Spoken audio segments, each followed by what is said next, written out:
প্রিয় দর্শক, আসসালামু আলাইকুম। সাদাসিধে চালচলন, সাধারণ একজোড়া জুতা, কলারবিহীন জুব্বা, বাহ্যিক জৌলুসের লেশ মাত্র নেই, নেই অহংকারের গন্ধ।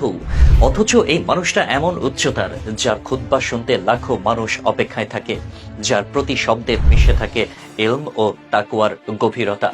তিনি জাতীয় মসজিদ বাইতুল মোকাররমের খতিব, মনোহরগঞ্জের গর্ব, কওমি অঙ্গনের উজ্জ্বল নক্ষত্র, মুফতি আব্দুল মালেক হাফিজাহুল্লাহ।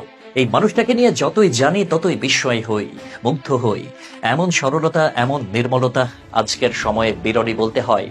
সম্প্রতি একটি ঘটনা এই মানুষটির উচ্চতা আরো একবার চোখে আঙুল দিয়ে দেখিয়ে দিল। এটা ছিল উস্তাদে মোহতারাম হযরত মাওলানা শায়েখ আব্দুল মালেক সাহেব হাফির এক আজীব কারগুজারি। মার্চ ফর গুরুত্বপূর্ণ প্রোগ্রাম শেষে যখন সবাই গেস্টরা বিদায় নিয়ে চলে গেলেন, তখন হুজুর মঞ্চে একা বসেছিলেন। শরীরটাও ছিল বেশ ক্লান্ত, অসুস্থতাও অনুভব করছিলেন। পাশে কেউ নেই, অনুষ্ঠান আয়োজকরাও বিদায় নিয়েছেন। এরপর হুজুরকে স্টেজ থেকে মন্দির গেট পর্যন্ত পায়ে হেঁটে নিয়ে যাওয়া হলো। সেখান থেকে বাইতুল মোকাররমের উদ্দেশ্যে যাত্রার প্রস্তুতি। কিন্তু আশেপাশে কোনো গাড়ি নেই, একটা রিকশাও পর্যন্ত পাওয়া যাচ্ছে না। অনেক খোঁজাখুঁজির পর অবশেষে একটি ছোট ভ্যান পাওয়া গেল। এমন সময়ও হুজুর নিজে গিয়ে ভ্যান চালকের কাছে অনুরোধ করলেন, ভাই, কষ্ট হবে, যেতে পারবেন? সাধারণ মানুষ যেভাবে কৃতজ্ঞ চিত্তে কারো সাহায্য কামনা করে, হুজুর ঠিক সেভাবেই করলেন। অবাক করার মতো দৃশ্য, যিনি লাখো মানুষের ইমাম, যিনি দেশের সবচেয়ে বড় মসজিদের খতিব, তিনি কতটা বিনয়ী হলে নিজেই গিয়ে চালকের কাছে এমনভাবে অনুরোধ করতে পারেন। এখানে নেই কোনো বিশেষ সুবিধাভোগের মনোভাব, নেই আত্মস্তম্ভিরতা।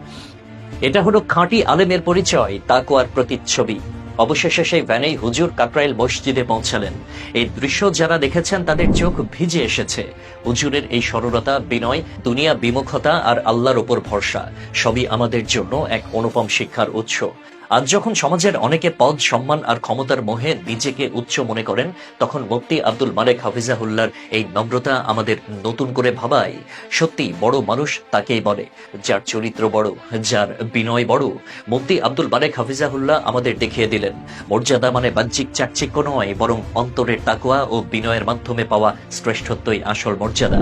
আমরা যারা তার অনুসারী, তার কথা শুনে ইলম অর্জনের চেষ্টা করি, আমাদেরও উচিত এই নম্রতা ও সরলতার গুণগুলো নিজেদের জীবনে ধারণ করা। আরেকটি বিষয় না বললেই নয়, হুজুর যখন সাধারণ মানুষের মতো ভ্যানে বসে বাইতুল মোকাররম গেটে আসেন, আমাদের আস-সুন্নাহ ফাউন্ডেশনের স্বেচ্ছাসেবকরা দৌড়ে হুজুরের সাথে বাইতুল মোকাররম গেটে আসেন। হুজুর ভ্যান থেকে নামলেন, এরপর পকেট থেকে টাকার একটা খাম বের করে ভ্যান চালকের হাতে দিয়ে আস্তে করে বললেন, ভাই, এগুলো আমাদের পক্ষ থেকে আপনাকে হাদিয়া। তবে অনাকাঙ্ক্ষিতভাবে একটা কথা চাউর করা হচ্ছে যে ভ্যানওয়ালাকে হুজুর সভাপতি হিসেবে প্রাপ্ত সব টাকা হাদিয়া দিয়ে দিয়েছেন। ব্যাপারটা মোটেই এমন নয়। এই অনুষ্ঠান সবার স্বতঃস্ফূর্ত অংশগ্রহণমূলক ছিল। এখানে সবার ব্যয় হয়েছে। দাওয়াতি মেহমানরা ব্যক্তিগতভাবে কোনো কিছু গ্রহণ করেননি বা দেওয়া হয়নি।